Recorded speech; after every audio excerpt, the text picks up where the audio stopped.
Welcome. Today's notes worksheet is entitled Limits. This lesson represents the beginning of a very short and abridged unit dealing with some concepts in calculus. So we'll go ahead and lay a little bit of a foundation today with this idea of what a limit is, and we'll very quickly look at it from a physical standpoint, and then obviously get into the idea of what it would look like mathematically. So let's go ahead and take a look at what I have on your paper, and then we'll go from there. So it says, what is the world record for the 1 mile run? And at the time of this posting, just kind of looked it up there, the world record is 3 minutes and 43 seconds. Unbelievable. Wow, that is remarkable. Actually, I did a quick calculation on this as I got that value, and that would be a pace of over 16 miles an hour. That is just, it's just unfathomable. I can't even ride my bike that fast. Holy cow. Okay, well, before I digress too much there, so obviously you understand that human beings have been getting faster and faster and faster for this particular distance, of course. That's what I've used. So human beings are getting faster and faster and faster. But here's the great question. Is there a limit to how fast a human being can run 1 mile? So even though the increases have been quite dramatic, actually, I hope you would all agree that there is a limit to how fast somebody can run the 1 mile. And so I just pasted this little graph here that I got online. And I'll just read the little blurb here, and I'm sure it'll make pretty good sense. So it says, based on the physiology of human beings, scientists have developed a theory about the limit of how fast a human being can potentially run 1 mile. As you can see in the graph, significant gains have been made over the last half-century. That would be this piece right in here, of course. However, this trend simply cannot continue indefinitely. Eventually, the ability to run faster will plateau as it gets closer and closer to the limit. So scientists project that based on our physiology, nobody will ever run faster than 3 minutes and 18 seconds. So you kind of see that piece. Kind of interesting how much it would plateau over time and get closer and closer to what would be the limit of how fast we can run. So the idea being, just like there are limits in the physical world, there are limits in the mathematical world. And so that's exactly what we're going to explore together today. So let's get right on that piece. And as you can see, I just have a little mathematical definition, and it's not that hard, but it can be a little tricky. So really kind of pay attention to the concept behind this. So it says mathematical definition of a limit, and what we're looking for here is what happens to the function values as x approaches. So that's the key, guys. As x approaches, meaning it's getting closer and closer to a particular number. So let's be clear. When we talk about function values, sometimes we're talking about what happens at a particular number. With a limit, guys, I don't really care what happens at a number. I care what happens as we get closer and closer to that number. And so we're going to do this a couple different ways today. We're going to do this using a table and then using a graph. And so I'll outline a few ideas and we'll do some examples together. But shouldn't be too bad if we really kind of follow through on this. So finding a limit using a table, and it says, use numbers that get closer to the given x value to determine what happens to the function values. All right, so we're going to have to draw some conclusions here. And so example 1 kind of states this piece. What happens to the function values of f of x equals x squared minus 9 over x minus 3 as x approaches 3? So that's the key, guys. I don't care what happens at 3. What I want to know is what happens as we get closer and closer to 3. And so don't do this on your paper, but just kind of thinking out loud with this. I'm hoping you would all agree on a number line. Obviously, the number 3 is on a number line. I'll just put it right there. And you see that there are numbers to the left of 3, and there are numbers to the right of 3.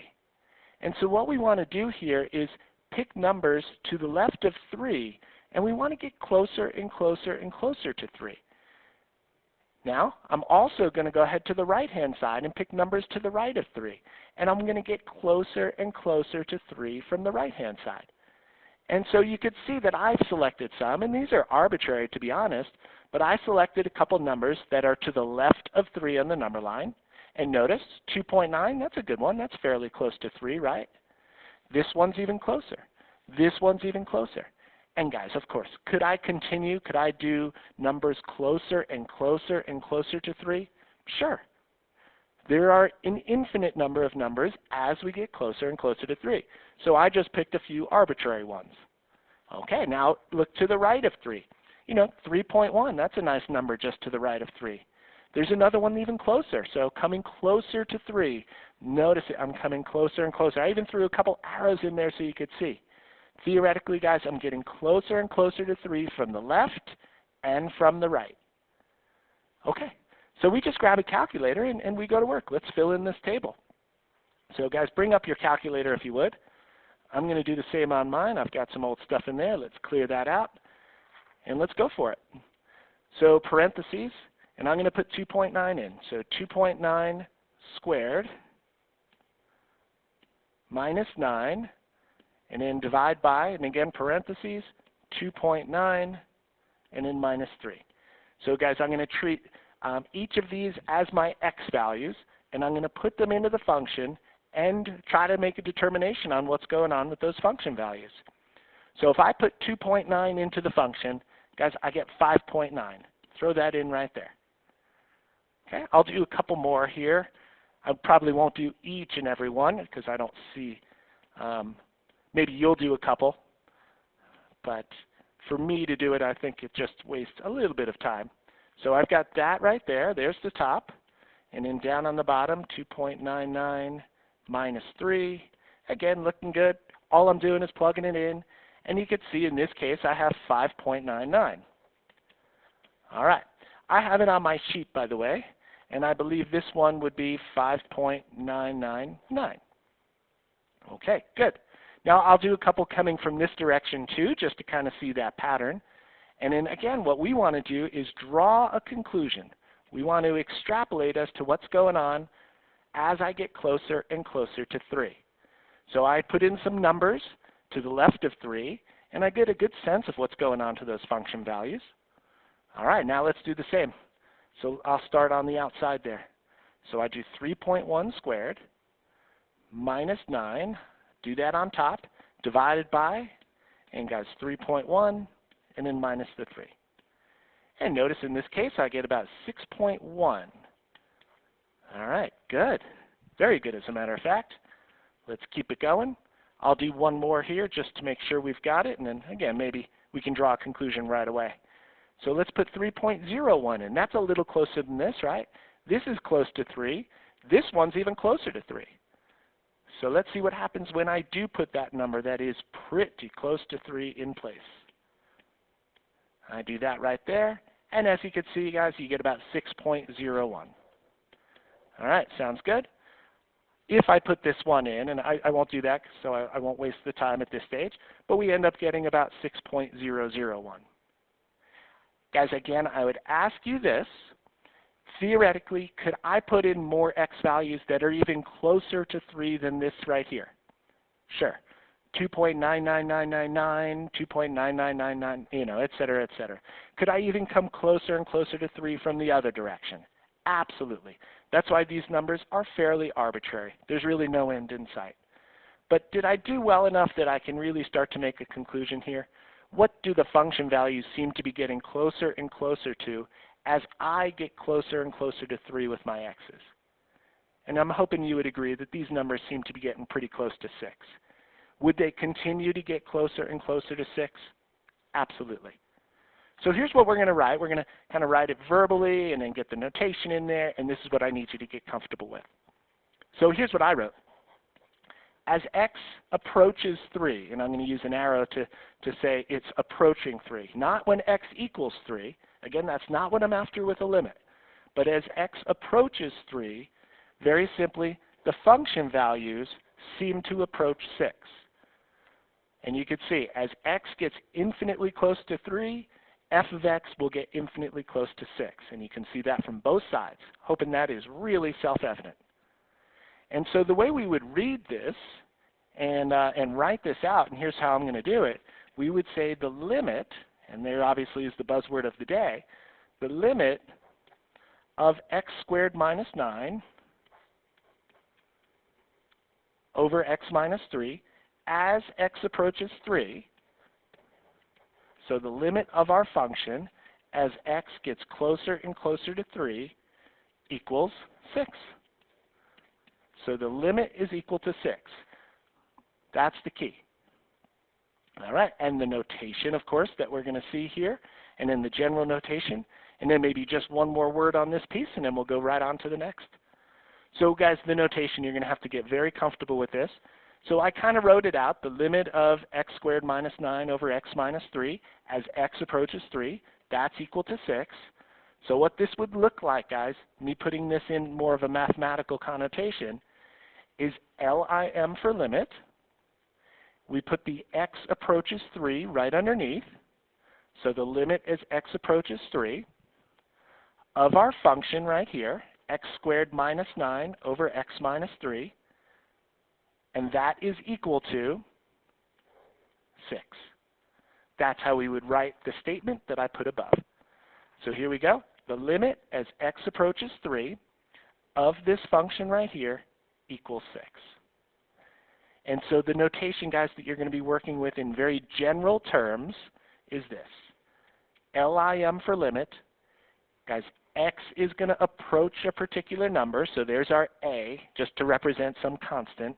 X approaches a of whatever function we're dealing with. For this initial example, I just created a rational function right here. Well, it equals some value, the limit, so to speak. All right, put that into perspective for just a moment. Let me just say one or two concluding remarks on example 1, and then we'll move forward on example 2. So I'm hoping you all see that, again, a limit only talks about what happens as we get closer and closer to it. So again, I don't care what happens at 3. I care what happens as we get closer and closer to 3. Because as a matter of fact, in this particular case, look at the function, guys. What would happen if I actually tried to put 3 into this function? Well, I would get 3 in here. 3 squared minus 9 is 0, and 3 minus 3 is 0. Oh, wait a minute. That's undefined. So can I get the limit by actually just putting the number in place here? No, absolutely not. But I can see that the function values are getting closer and closer to 6 by using my table. So again, I don't care what happens at 3. I care what happens as we get closer and closer and closer to 3. Infinitely close to 3. Cool. I hope that makes pretty good sense. It's a fairly key concept already as we start this little unit out. So let's just try one out here. Use a table to find the limit as x approaches 2 of 4x squared. And let's see what we've got going. So you don't have to do this on your paper, but just here's a number line. Here's the number 2. Think of numbers that are to the left of 2. And really, when all said and done, guys, it's your call. Put in numbers to the left of 2. And then put in numbers to the right of 2. Picture numbers on a number line. And you want to get closer and closer from both directions. It's your call what numbers you put in. So I'm going to go ahead and just do my x's and f of x's, of course. And I'm going to pick, usually, it's 3 or 4 numbers on the left and 3 or 4 numbers on the right. It's your call. Mine are arbitrary, but I think they work. So, 1.9, that's a number pretty close to 2. It's a good start. 1.99, it's even closer to 2. Heck, guys, 1.999, even closer. Again, can I keep going? Sure. Hopefully this is enough. And again, I'm just going to kind of do this piece right here. Obviously, I can go further and further. All right, now we go from the other side. Let's pick a number close to 2. Again, I just picked 2.1. That's pretty close to 2. 2.01, that's pretty close to 2. Even closer. And how about 2.001? That's even closer. Again, could I keep going? Of course, of course. You decide. Let me space this out just a little better here. Okay. Good deal. So grab a calculator if you would, and maybe you chose different numbers. It's your call. All we have to do is be able to make a conclusion with what we see. And I guess the argument would be made is, if I can't tell what's going on here, if I can't figure it out, then I probably do have to go more. So let's see. I actually don't have these on my paper, so I'll do a couple and maybe I can extrapolate from there. So 4 times 1.9 squared, get that. So I've got about 14.44. I'll get that in. And you can run these numbers fairly fast. I don't mind doing that here. So how about 4 times 1.99 squared? Let's see that one. So about 15.8404. Okay, good. Starting to get a sense of what's going on with the function values. Again, all I want to do is get closer and closer to 2. And I do want to do it from both directions. So let's get that one in there. So about 15.984. And I lost it on the end there, but that's good enough for my purposes here. So I can start to get a sense of what's going on. Could you probably extrapolate if I did like 1.9999? See what happened maybe? I don't know. Maybe it would be better. Maybe not. Well, let's keep going on the other side. Let's go in. So let's start at the 2.1, guys. Put them in, and I get 1764. All right, so again, I come at the number from the left, and I come at the number from the right. So you can type faster than I can. I'm just throwing these in as best as I can. So this one's about 16.1604. Okay, pretty good.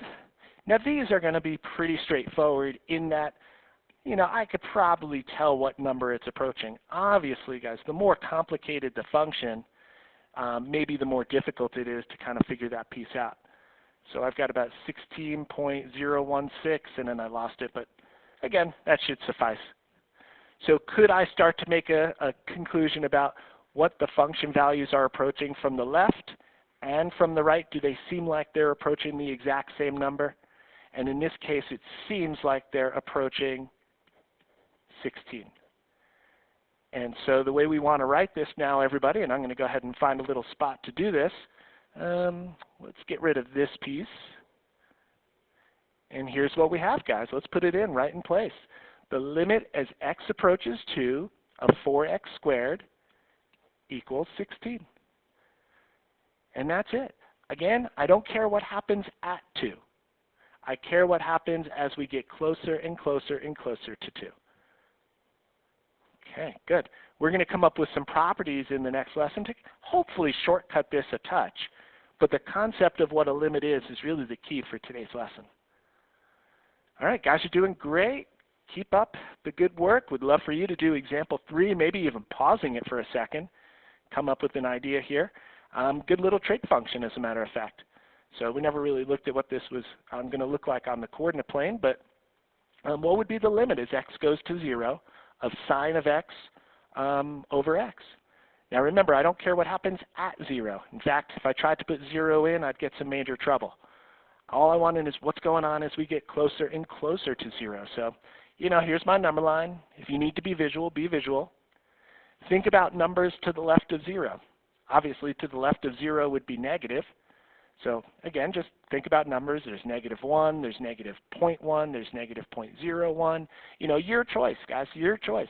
Just pick numbers and get closer and closer. If we're to the right of 0, it's positive. You know, pick a number. 1 is close, 0.1 is closer, 0.01 is even closer, 0.001 is even closer. Obviously, guys, no end in sight. Well, let's give it a try. So x and f of x. And your call on this, if you want to do different than I have, I'm going to do -0.1. I think that's a good start. That's pretty close already. -0.01 is even closer. Oh, geez. -0.001, even closer. Again, if I need more, I can always do more. But hopefully that should suffice. So that's coming at it from the left. And then coming at it from the right, I think I'm going to just duplicate it. So something like this. Positive. Again, just something like that, coming at it from the right. Think about 0 being right here on the number line. This is close, this is closer, this is even closer. All right, very cool. Let's get them in. Again, unfortunately, I don't have these, so I'll have to type them in. Let's make sure I'm in radian mode, and I am, and let's go for it. So sine -0.1, and then divide by -0.1. And I get about 0.99833. 99833. All right, pretty cool. Got it. See if we can make that conclusion pretty soon here. So let's do the sign of negative 0.01. And then divide by exactly that negative 0.01. Ooh, really close. Let's see, 4 nines on that, huh? So 0.999983. All right, we could probably start to make some conclusions already, but I'll go further. Let's get even closer to 0. Come on, guys, closer. Negative 0.001. Same thing, divide by that, and let's see what's going on. Yikes, how many nines? 2, 4, 6 nines on that one. All right, we get the idea. 9999983, something like that. Oh my goodness. Now, if I remember this one, it's been a long time, but if I remember this one because I don't have it on my sheet, I believe it's the mirror image on the other side if I did the positives. So if I was doing this completely and comprehensively, which I know you will, of course, I should plug this in and this in and this in. If I do remember correctly, it is the mirror image. So I'm going to go ahead and assume that is the case just from my memory there and just put those in. Just to save ourselves such time, I'm sure you don't mind. All righty. So guys, think about us getting closer and closer and closer to 0 with our x's. And what's going on with those function values? They seem to be getting closer and closer and closer to what? That number? Whew, close to 1. I mean, look at this. You could see that there, getting really close to 1. 0.99, 9999, et cetera, et cetera. So I hope that you're able to kind of make that conclusion. And I'm going to write the whole thing down here. So it's the limit as x approaches 0 of sine of x over x, it's equal to 1. That's what we would say. Very, very cool. So my hope is you're really starting to see the idea that it's what happens is we get infinitely close to a particular number. Can we draw a conclusion about those function values? What are they getting closer to? Cool. One more good one right here. Example 4, use a table to find the limit as x approaches infinity. Ah, pretty cool. Different type of x value of just this rational function right here. All right, so here's my number line. Oh, goodness. So we can't actually place infinity on the number line, right? But we're basically just going out to the right on our number line. So when we kind of talk about a finite number, we talk about it kind of coming from the left and from the right. I don't think we can do that the same way here. I think we can only come at it really from one direction. So as x approaches infinity, we just want x to get larger and larger and larger. Now, I am not going to do it justice here, but really it's all I can do. I'm just going to plug in some numbers that will just keep getting larger and larger and larger. That's what this means, is x goes to infinity. So I'm going to start at 1,000. Again, totally arbitrary. Then maybe 10,000. Again, it's like I'm not even scratching the surface when I do these numbers. These are tiny numbers in relation to what I'm looking for, but I can probably still figure out what's going on here. And so maybe I'll do up to 1 million and, cut my losses at that. But theoretically, I should be doing 1 billion, 1 trillion, 1 quadrillion. Again, just there is no end in sight. So these numbers are not the best to choose, but I still think it'll work for our purposes. So let's go ahead and see. All I do, guys, is 2 divided by these numbers. So 2 divided by 1,000, 0.002. And it's almost like this, by the way. I'm just going at it from one direction. I only went up to 1 million, which again is pretty lame when I'm trying to get to, talking about what happens as x goes to infinity, but I still think we'll be able to pull it off. So as x is getting a little bigger, so 2 times 10 to the negative 4th, so that would be something like that right there. Okay, so let's see, keep it going, 2 divided by 100,000. Good, 2 times 10 to the negative 5th. So that would be that. You could probably guess what this one's going to be. I won't even throw it in. 2 times 10 to the negative 6th. Something like that. Could I keep going and just pick any arbitrary numbers higher and higher and higher than this? And could I figure out what's going on mathematically with these? What does this seem to get closer and closer to? Well, the limit as x goes to infinity of 2 over x. Seems like those numbers are getting pretty close to 0. Right?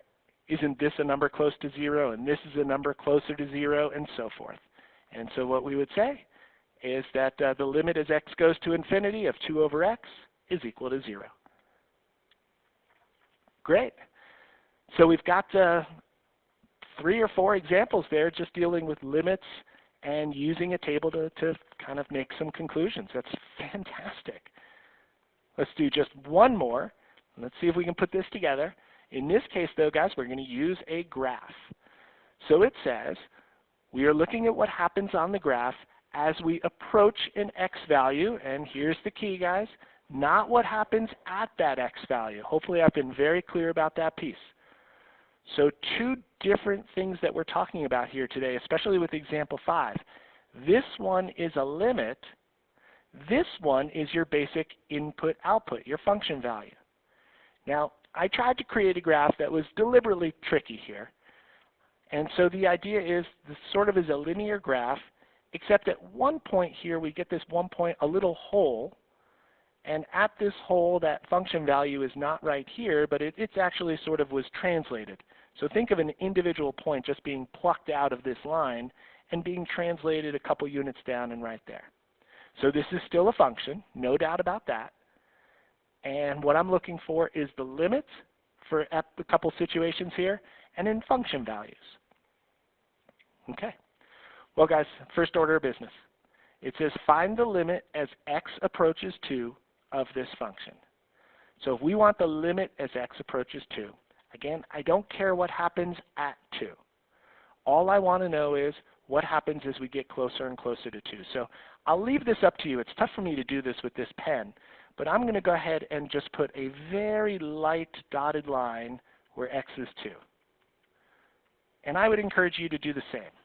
Just very light so you can barely see it, something like that. And what we're going to do, guys, is get on the graph to the left of this line, and we're going to get on the graph to the right of the line. So here's what I need you to do, and literally put your pencil exactly where I do. Put your pencil somewhere on the graph to the left of this line right here. So right here, I'm on the graph to the left of that line. Now, guys, let's go to that line. So as I get closer and closer and closer, look at the y values. This y value here was 2, and it's getting larger and larger. Seems to be getting bigger and bigger and bigger. As I get closer and closer from the left-hand side, do you see that the y values seem to be getting closer and closer to something? They're increasing, right? They're getting closer and closer to whatever this number is right here, which looks to be 3. Okay with that piece? All right, but we have to check it from the other side. So guys, here's your vertical line. Jump on that graph anywhere to the right of your vertical line. Here I am right here. And here we go. Let's go down. Notice, look at the y values. Here's the y value where I started. And now I'm going down and down and down like this. I'm getting closer and closer to 2. And what's going on with those y values, guys? They seem to be getting closer and closer vertically. It seems to be, from both directions, this right here, right? Which is 1, 2, 3 on the vertical. And so as a result, you would say that the limit as x approaches 2 of this function is equal to 3. Hope that makes sense. Now, here's what's interesting. Something that we are doing brand new right here, something we've done many, many times before. Now here is just input-output. What is the function value when x is 2? So what I actually have to do is find the point on the graph with an x value of 2. And so let's find x is 2 right here. Here's x is 2. Now go find where the point is. And if you remember, the point was right here, right? So that is the point when x is 2. And guys, what is that point? X is 2. What's the y value? 1. So a limit is potentially different than the function value. In this case, when x is 2, the y value is 1. And so f of 2 equals 1. Two different things. This is what happens as we approach 2. This is what happens at 2. And in this case, two different answers. Okay, I hope that makes sense. Let's do one more. And please ask. As I said, this is stuff I don't consider hard. I consider it tricky. And so let's see if we can work our way through the next piece. One more x value, and I'll repeat the process. So guys, go find x equals 0, which is right here, and as lightly as you can. Just give me a dotted line, something like that. So what we want to do in terms of this piece, the limit as x goes to 0, we want to go ahead and get on the graph to the left, see what happens, and get on it to the right and see what happens. So guys, here's your vertical line. Let's do it. Go exactly where I go. Put your pencil right on the graph anywhere to the left, and let's go. Let's get closer and closer to 0. And as I get closer and closer to 0, do you see that the y values, they're rising, but they seem to be getting closer and closer to something vertically? Okay, let's see it from the other direction. Again, hop on the graph anywhere to the right. And let's go closer and closer and closer to that vertical line that I drew. And you can see the y values are going down, they're going down, they're going down, but they're getting closer to something. They're getting closer to, what's this, everybody? It looks like a y value of 2. And here you can see it. If I was to shout out the y values, right here where you have a y value of 1, here it's about 1.5, here it's about 1.9, and you can see, guys, that the y values are getting closer and closer right here. Okay, and so as a result, the limit as x goes to 0 of f of x is equal to 2. Awesome. Now, let me get rid of just that slack right there, and let's do the last piece. So now, what about f of 0? So let's actually find the ordered pair, find the point when x is 0. So in this case, if you look at it, if I was to actually put my pencil on the point where x is 0, it would be actually right there, right? There it is. That is where the graph is represented when x is 0. That's where the function is defined when x is 0. Hey guys, there's the point. X is 0, what's y? 2. So in this case, the function value is the same as the limit. We have seen that before. If you look over some of these examples, sometimes that is true. Other times it's not. It depends on the function, and it depends on the number that you're approaching. All right.